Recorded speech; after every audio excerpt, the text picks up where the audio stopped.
வணக்கம். இந்த போஸ்ட்டில் வந்து பார்த்திங்கன்னா நம்ம ஆன்கோயிங் ப்ராஜெக்டோட water tank and septic tank construction பற்றி பார்க்க போகிறோம். இங்கே நம்ம என்ன பண்ணியிருக்கோம் அப்படின்னா ஆர்சிசி மெத்தட் யூஸ் பண்ணி இதை ரெண்டையுமே நம்ம கன்ஸ்ட்ரக்ட் பண்ணியிருக்கோம். நம்ம ரெட் பிரிக்ஸ் யூஸ் பண்ணி 9 இன்ச் வால் கட்டி பிளாஸ்டரிங் பண்ணாவே வந்து போதும்.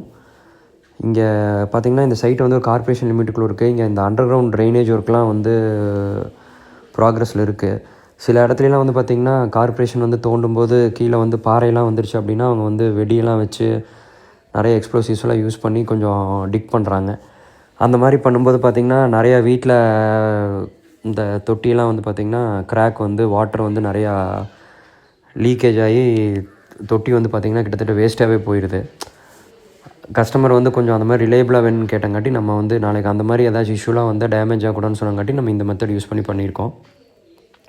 இங்கே என்ன பண்ணியிருக்கோம் அப்படின்னு வந்து பார்த்திங்கன்னா ஃபஸ்ட்டு 4 இன்ச்சுக்கு வந்து நம்ம ரெட் பிரிக்ஸில் வால் கட்டிட்டு நம்ம வந்து பார்த்திங்கன்னா அப்படியே க்யூப் மாதிரி ஆல் 6 சைட்ஸ் வந்து பார்த்திங்கன்னா நம்ம கம்பி கட்டி நம்ம வந்து ஃபுல்லாகவே வந்து பார்த்திங்கன்னா ஆர்சிசி சைடு ஷட்டரிங் பண்ணி ஃபுல்லாகவே வந்து காங்கிரீட் போட்டுடுறோம்.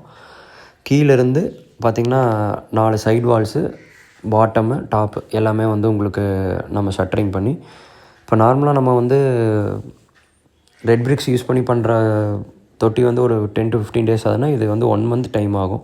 அந்த அளவுக்கு இது கொஞ்சம் வேலை அதிகம். ஆனால் வந்து பார்த்திங்கன்னா ஹைலி ரிலையபிளாக இருக்கும். நம்ம வந்து ஃபஸ்ட்டு எல்லாமே வந்து ஆர்சிசி வால் வந்து டெய்லி ஒரு நாளைக்கு வந்து 2 அடி தான் கட்ட முடியும். நம்ம அப்படியே கிராஜுவலாக கட்டி நம்ம என்ன பண்ணிட்டோம் அப்படின்னா சைடு வால்ஸ்லாம் கம்ப்ளீட் பண்ணிவிட்டு நம்ம டாக்டர் ஃபிக்ஸிட்டு ஊற்றி வாட்டர் ப்ரூஃபிங் வந்து பண்ணிவிட்டு பிளாஸ்டிங் பண்ணும்போது டாக்டர் ஃபிக்ஸிட்டு ஊற்றி வாட்டர் ப்ரூஃபிங்லாம் பண்ணிவிட்டு அதுக்கப்புறம் நம்ம மேலே வந்து காங்க்ரீட் போட்டு நம்ம வந்து இந்த தொட்டி கம்ப்ளீட் பண்ணிட்டோம். இப்போ பார்த்திங்கன்னா நாளைக்கு என்ன லோடு வண்டி மேலே எவ்வளோக்கு என்ன கார் என்ன வெயிட்டில் இருந்தாலும் தொட்டிக்கு எந்த பிரச்சனையும் வராது. நாளைக்கு கார்ப்பரேஷன் வந்து நாளைக்கு ஏதாச்சும் கீழே வந்து எக்ஸ்ப்ளோசிவ்ஸ்லாம் யூஸ் பண்ணி ஏதாச்சும் டிக் பண்ணாலும் தொட்டி லீக்கேஜ் சீப்பேஜ்லாம் அந்த மாதிரி எந்த கம்ப்ளைண்ட்ஸ் வராது. அதுக்காக இந்த நம்ம மெத்தட் யூஸ் பண்ணியிருக்கோம். தேங்க்யூ.